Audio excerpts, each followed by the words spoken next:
In this video, I'm going to show you how to activate a Cricket phone from Walmart. If you find this video helpful, please consider to like this video and subscribe to my channel. In saying that, let's just jump straight into the video.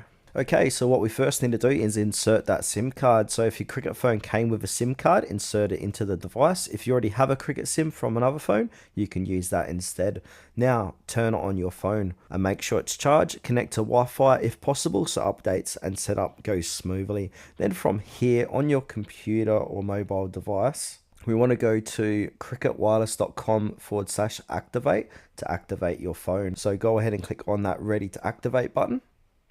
Now it's going to have two options: find my order, so we can enter our order number here or enter the Cricket phone number, and then click on find my order. You might need to also provide your phone ICC ID, the long number printed on the SIM card, and IMEI found in the phone settings or box, and then just simply follow the on-screen instructions.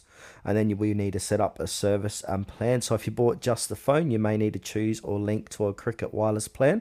If it's part of a bundle, it may already be tied to the plan you purchased.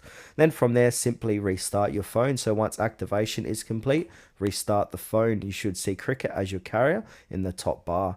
Now, the last step here is to test your service. So make a test call or send a text message. If data doesn't work, check that mobile data is turned on and the APN settings updated, usually automatic with Cricket.